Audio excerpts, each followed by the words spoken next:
Hi, and welcome back to Creature Cozy Dollhouse. I'm going to continue the video from the last one where you saw me installing this under hood light fixture in my miniature dollhouse kitchen.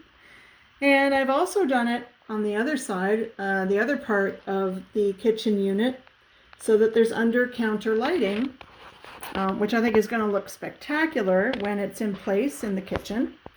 So I showed you how to wire the light underneath the fume hood. I did the exact same technique under the counter on the other side. And now what I'm going to show you is what to do with the raw wires that are coming through the back. I'm going to blend them into one wire that will eventually make its way out the back of the dollhouse. So I'm going to show you how to blend wires together. And you can use this if you need to make the wires longer, or if you just want to declutter because you have too many wires that you're trying to deal with. So these are the two wires that we are going to join together. I'm going to show you how to do that to simplify your wiring. Make this one wire, then this can come out the back of the dollhouse, and then we can carry on from there. The first thing you're going to want to do is flatten out the wire. Just go between your thumbnail and your finger. Flatten out the wire so that the two wires are side by side and there's no twisting in that wire at all. Then what you want to do with a very, very sharp blade is you want to separate those two wires. Now be very, very careful when you're doing this that you don't accidentally cut through the wires. So let's see.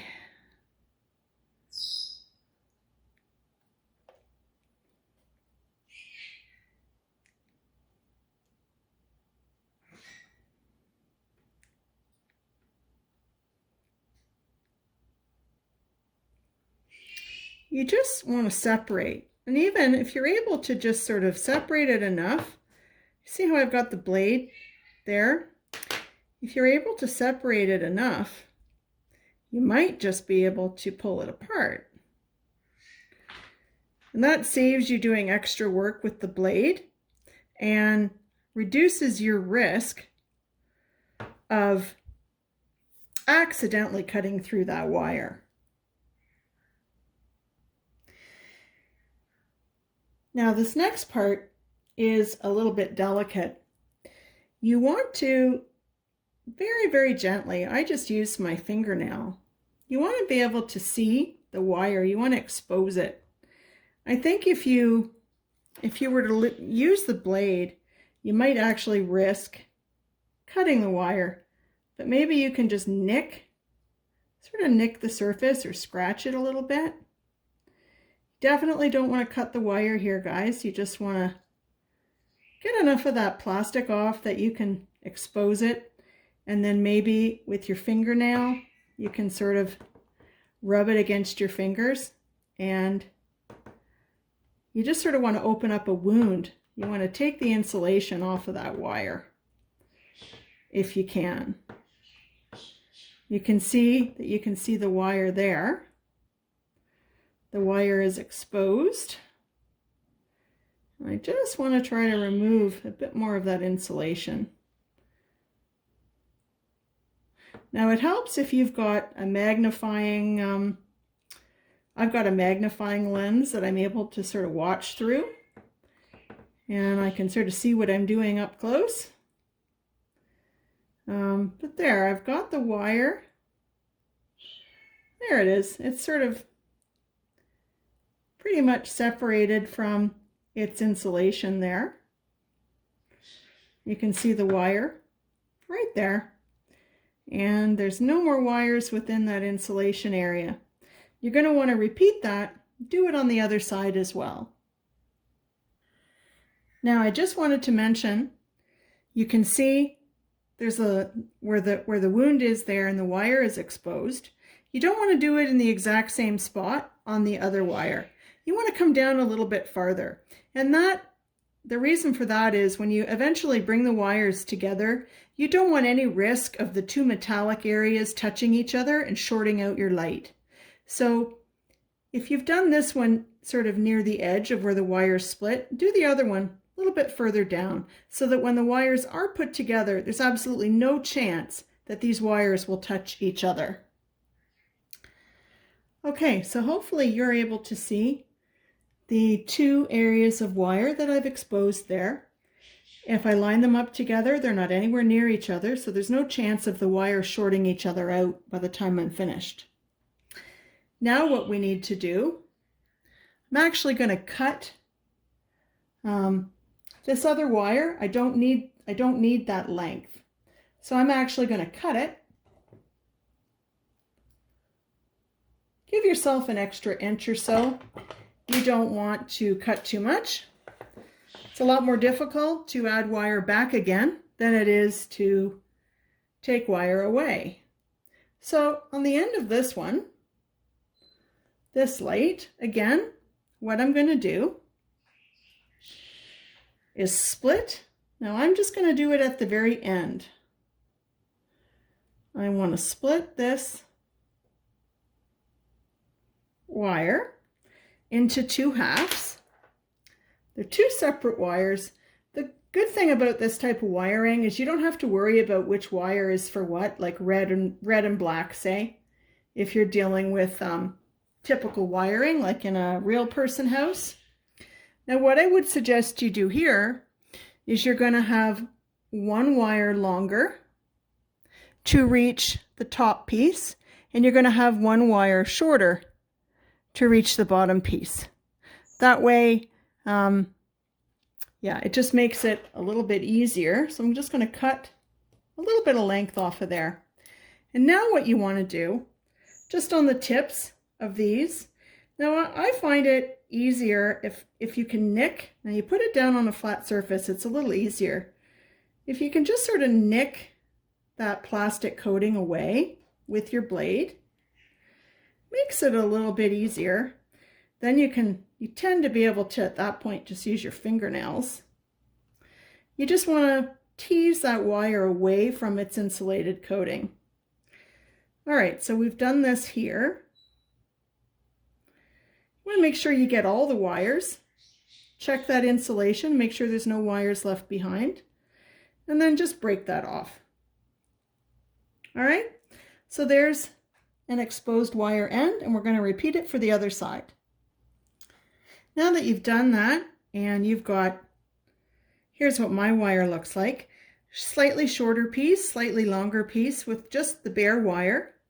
You're going to want to give that a really good twist. Make sure all those wires are wrapped nicely together so that they don't have any stray wires or little hairs of wires sticking out that could go astray and cause you trouble later. So make sure you do that to both. All right, and like I said, you don't have to worry about positive or negative as long as they don't touch.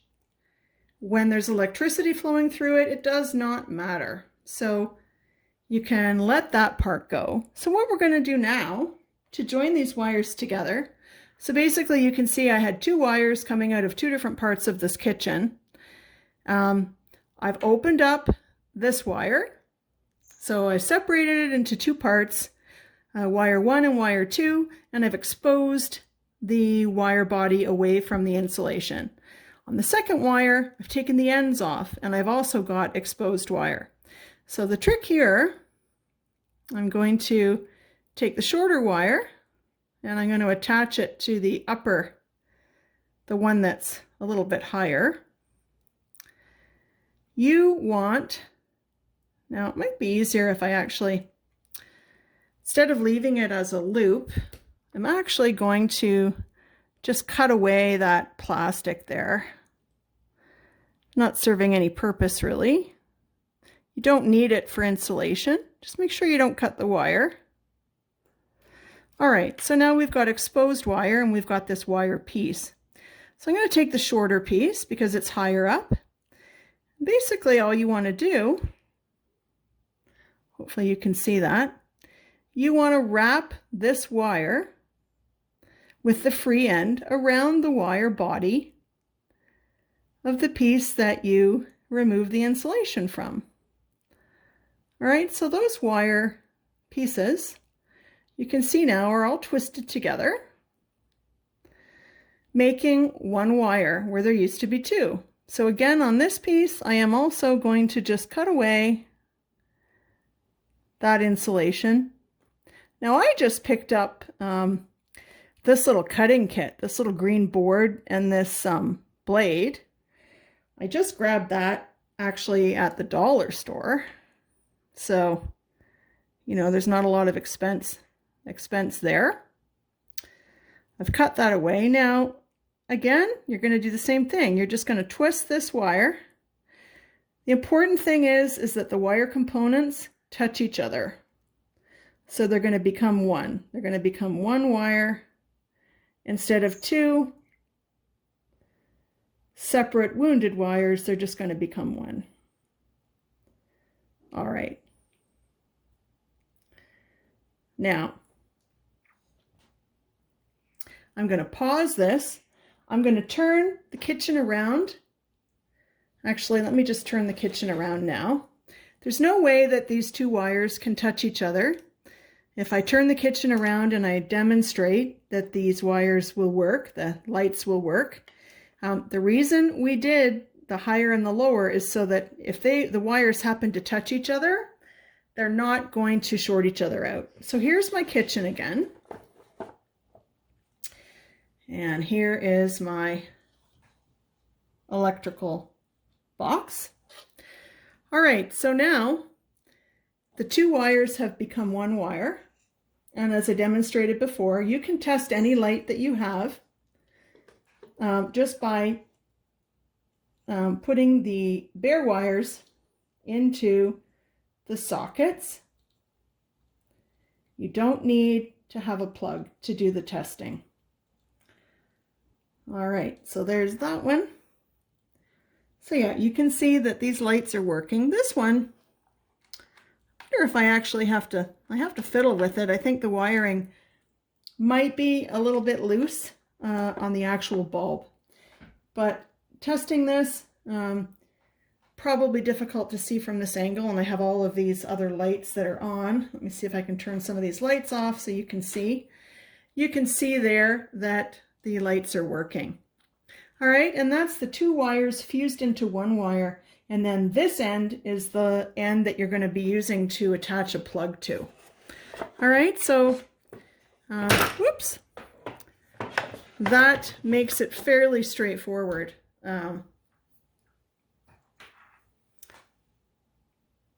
Okay, so here's the end of the wires. So we took two wires, we blended them into one wire, and this wire is going to come out the back of the dollhouse.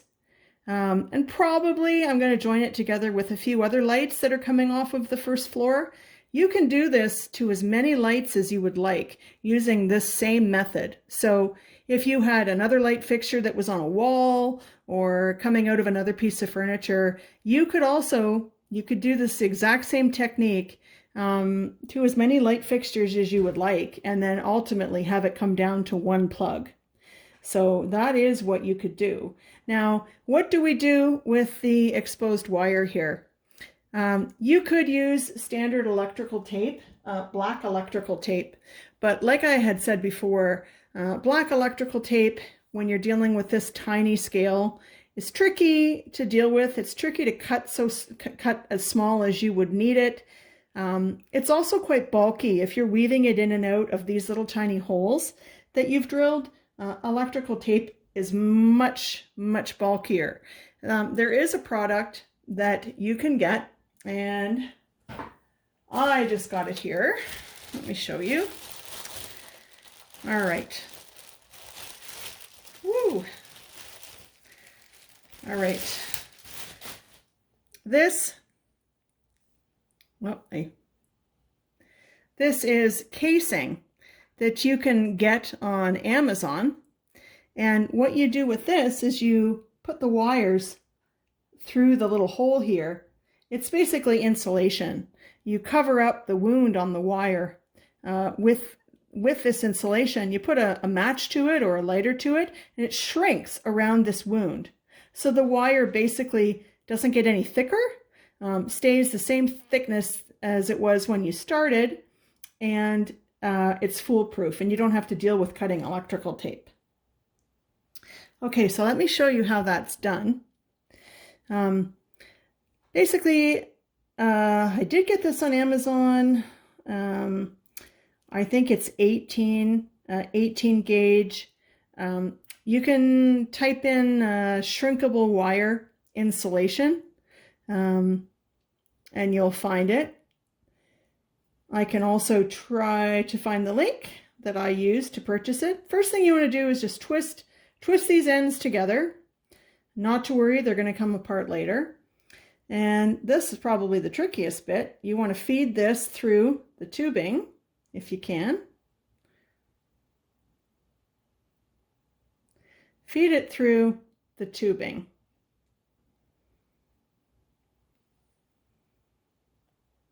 You might have to wiggle it a little bit here and there to get it through the other side. But there it is, poking its little head out the end. Now you want to run this little black sleeve up. You're going to run it up, until it's covering. See how I'm going over that one blemish? And now I am about to go over the other blemish. There you go. You see that? Now that wire, that's just the insulation. I'd like to see that insulation end inside the shrink wrap. So that's a little tricky. There we go. The most important part is that the two wounds on the wire are not going to ever touch each other, and they're not going to short out your lighting system. So even if you didn't use a lighter or any heat source to shrink this down onto the wire, this is still a very sound way of insulating right here. But I am going to go and get a lighter and shrink this and show you how it works. Okay, here we go with the heat source. You just touch it to the black covering, and you can see it just shrinks, shrinking right around that wire. So this is,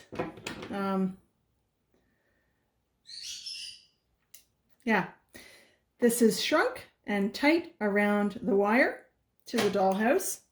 So basically now you can see two different light fixtures coming from those kitchen cupboards, and these wires will be hidden. They will be hidden obviously by the wall of the dollhouse. I've got this nice shrink wrap, and it is covering both of the wounds on the wire, and that's leaving me with a single end. Now, I would also, where I'm going to be installing this in the dollhouse, I would drill another little hole through the wall of the dollhouse, and I would have the wire go through the back wall of the dollhouse, and then this wire, just like this, will be coming out the back of the dollhouse. Now, eventually you're going to want to be able to plug these lights into your power bar, and I'm going to show you now how to install the plug so that you can take these two lights, instead of touching them to the wires, actually be able to plug them back in. Okay, so the first thing you're going to want to do again, you're just going to twist these wires together just to make them easy to work with. And then you're going to go to the top of the old plug. You know, we removed this plug from one of the light fixtures in the beginning when we started this project. So we're only going to need one. That's the beauty of this. We've gone down from 2 to 1, so we'll only have one item to plug in, and it'll operate 2 different lights.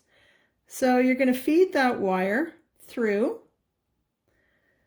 the old plug, pull it out the other side. Now you're going to separate the two wires. You want to make sure they are separated.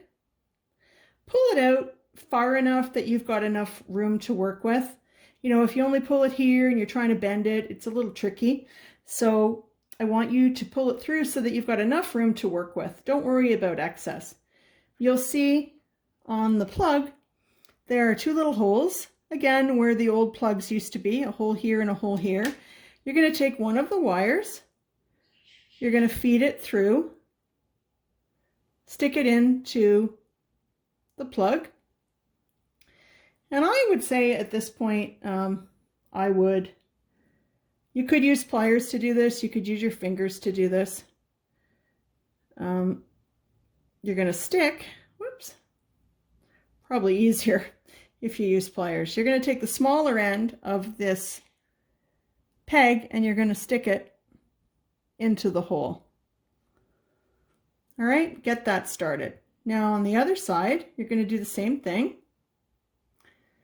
I'm going to take the little wire. Now I've twisted it together so it's sort of one unit. No stray wires. I'm going to stick it through that hole. What matters here is that the wire that you are sticking into the little white hole is going to meet up and have contact with the metal on the plug. So I've got them both in there. I'm just going to push down on my tabletop a little bit, make sure that those plugs have a good contact. And now what you can do on this end, you can pull it through. So those wires are nice and secure underneath those pegs. So there's no risk of you ripping them out. All right, so now you've got a nice little plug. You've taken two wires, you've blended them into one, and you've reduced two plugs into one plug. Now you're able to go to your little box of outlets. Now that light does have a finicky contact that I'm going to have to address, but let me turn some of these lights off and you will be able to see. Oh, you silly light. I think there is a loose contact. There he is. There's a loose contact on this bulb that I'm going to have to address. But there you go. Oh, come on, buddy. There. So there now, if you can see this, is the kitchen. Let's see if I can move this. There's the one side with the light. There's the other side with the under counter light. So I've basically got an entire kitchen unit with two under counter lights, and there it is. So I've got a kitchen unit with two under counter lights. Both of the wires have been blended to become one simple wire coming out of the back of the unit. This will go out of the back of the dollhouse where I'm going to mount this outlet bar. And instead of having two things to plug in here, I'm only going to have the one. And like I said, you can join as many other lights to this cord as you'd like, following the same method that we just did here. It's also the method that you would use if you wanted to make one of these wires longer. All right, thanks for watching Creature Cozy.